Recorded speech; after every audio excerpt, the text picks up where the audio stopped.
उन्होंने। श्रीवास्तव साहब, दो पहलू, एक तो सुमराज अजीत पवार का नाम लेकर जो कमेंट कर रहे हैं उसका जवाब देना चाहे तो दे। दूसरा जो मेरा सवाल है सर, ये गठबंधन के साथ रहेंगे नहीं रहेंगे, ये भ्रम क्यों? कोई कंफ्यूजन है क्या आप लोगों में? आप लोग भी मिलकर गठबंधन के साथ ही है ना?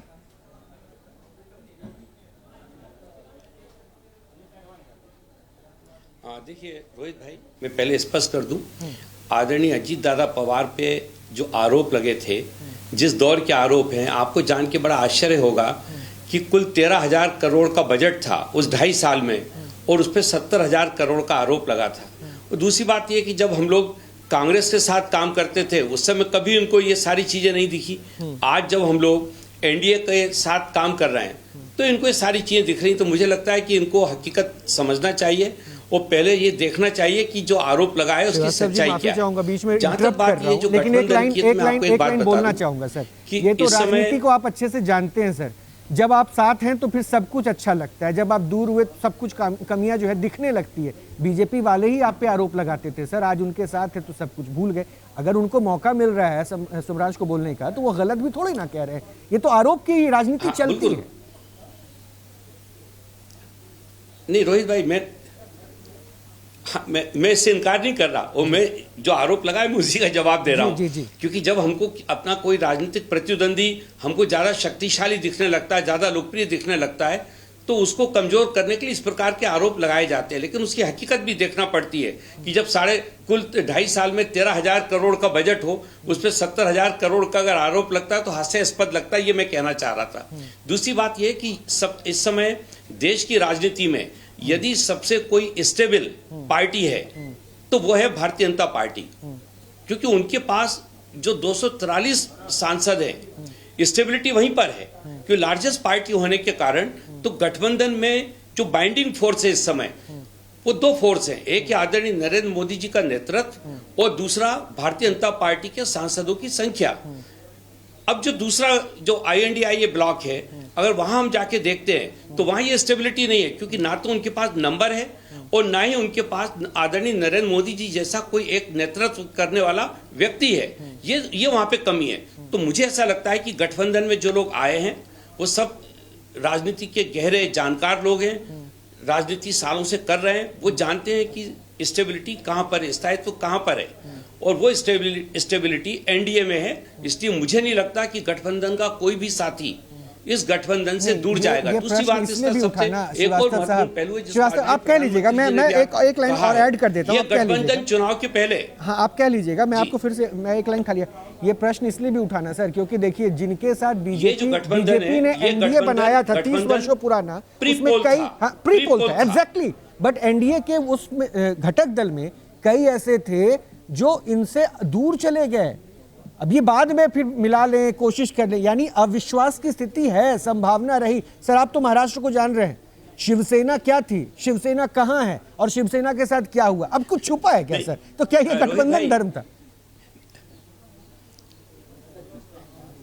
देखिए जल्दी सर, फिर मैं देखिए नेशनल लेवल पे जो गठबंधन है, मैं आज की बात कर रहा हूं। हाँ। आज सबसे ज्यादा अगर कोई स्टेबल गठबंधन हो सकता है तो वो एनडीए का ही हो सकता है, क्योंकि जो संख्या है, देखिए डेमोक्रेटिक सेटअप में जो भी है वो अंक गणित का खेल है। ठीक है। आज अंक गणित पूरी तौर से भारतीय जनता पार्टी के समर्थन में, उनके पास सबसे ज्यादा विधायक है। कटियार सर, आज जो अपोजिशन के पास अंक गणित में गिरी साहब थोड़ा सा इंतजार, सांसद भी थोड़ा सा इंतजार गिरी साहब, मैं आऊंगा एक बार समाजवादी पार्टी का वर्जन ले लेता हूं, फिर मैं गिरी साहब आप ही के पास आके कंक्लूड करूंगा। कटियार साहब, अभी तो ऐसा है कि माने या कोई ना माने, समाजवादी पार्टी उत्तर प्रदेश में एक मजबूत ताकत के साथ सामने है। इस बात को आपने अपने जो भी रणनीति आपने बनाई उसको क्रेडिट देना पड़ेगा।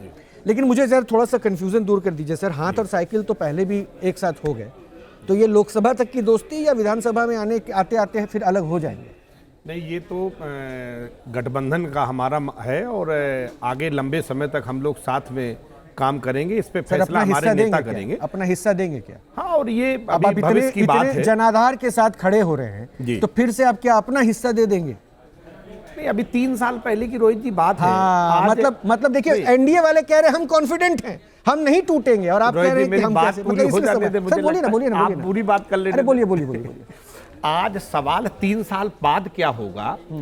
हम तो जो लोग ये कहते थे कि हम आजीवन साथ रहेंगे, हम संस्कारों की बात करेंगे, ईमानदारी की बात करेंगे, आचरण और विचार की बात करेंगे, तो क्या कहीं लगता है वो बात हो रही रोहित जी? क्योंकि आपकी बात मैं काफी देर से सुन रहा था और गलत बात पे आप बहुत अच्छे से टोक रहे थे, मुझे बहुत अच्छा लगा। तो जो बात रिश्तों की है, नातों की है, भ्रष्टाचार की है, डीएनए खराब था, ये खराब था, वो तो सब खत्म होते आपने अपनी आंखों के सामने देख रहे हैं ना। तो उस पे बात करके क्या करेंगे? बात भविष्य की करें। हम तो ये बात पूछते हैं, भारतीय जनता पार्टी के प्रवक्ता है, हमने जिन मुद्दों पे मेरे नेता माननीय अखिलेश यादव जी ने चुनाव लड़ा कि हम जाति जनगणना चाहते हैं, अब हम सदन पे जब प्रस्ताव लेके आएंगे, चंद्रबाबू नायडू और नीतीश कुमार जी क्या उसका विरोध करेंगे? नहीं करेंगे, क्योंकि उनके भी एजेंडे में था। तो बीजेपी को हम वो बात मनवाने की कोशिश करेंगे। हम किसान के मुद्दे पे आएंगे, हम नौजवान के मुद्दे पे आएंगे, हम आरक्षण के मुद्दे पे आएंगे। हमारे नेता माननीय अखिलेश यादव जी ने जो मुद्दे रखे थे चुनाव में, और जिन मुद्दों पे आधे उत्तर प्रदेश से ज्यादा जनता ने हमें चुना है अपने विचारों के, अपने उद्देश्यों और अपने मकसद के लिए कि संसद में उठाइए, सड़क पे उठाइए, वो मुद्दे उठाएंगे। और मैं एक बात जानता हूं कि उन मुद्दों पे बीजेपी को भी अब हम खड़ा करेंगे। अब हम आंदोलन जीवी नहीं कहे जाएंगे, क्योंकि उन मुद्दों पे जो चुनाव अपने राज्यों में लड़के आए उस पे मना नहीं कर पाएंगे। वो हमें जो जिम्मेदारी जनता ने दी है, मेरे नेता को जो जिम्मेदारी आधे उत्तर प्रदेश की आबादी ने आधे से ज्यादा दी है, और जिस जनता ने देश की तीसरी सबसे बड़ी पार्टी समाजवादी पार्टी को बनाया है, उनकी लड़ाई संसद से सड़क तक हम लड़ेंगे। ठीक है, धनंजय गिरी जी फाइनल कमेंट दे दीजिए। समाजवादी पार्टी को भी आपने सुन लिया। वैसे मैं कटियार साहब आपको बता दूं, भविष्य का तो कोई नहीं जानता, लेकिन आम आदमी पार्टी इस मामले में आप लोगों से आगे है। उन्होंने कह दिया और स्पष्ट भी थे, पंजाब में हम अलग हैं, कह भी दिया है कि यह गठबंधन लोकसभा के लिए था, विधानसभा के लिए नहीं, यानी दिल्ली में क्या होगा वो इशारा कर दिया। बहरहाल गिरी साहब कंक्लूड कर दीजिए सर, फिर कैसे देख रहे हैं? सब कुछ ठीक है ना? इससे बेहतर क्या हो सकता है? बस तमाम दलों की ताकत को मिला दे तो भी हमारी ताकत सबसे अच्छा है। विपक्ष के झूठ फरेब और निषेधात्मक नैरेटिव के बावजूद हिंदुस्तान की जनता ने हमें बड़ी ताकत दी है। हम जनता की सम्मान और समझ को सलाम करते हैं, उनके चरणों में उनके कदमों में सर झुकाकर प्रणाम करते हैं। प्रधानमंत्री नरेंद्र मोदी ने एक शब्द में कहा है कि सरकार बनती बहुमत से, चलती सर्वमत से। और प्रधानमंत्री नरेंद्र मोदी जो शब्द दिया है, आने वाली पीढ़ियां उसको मंत्र के तौर पर मंत्रणा करेंगी। सबका साथ, सबका विकास, सबका विश्वास, सबका प्रयास। चलिए सर, सबको साथ रखिए, प्रयास कीजिए, विकास कीजिए सर।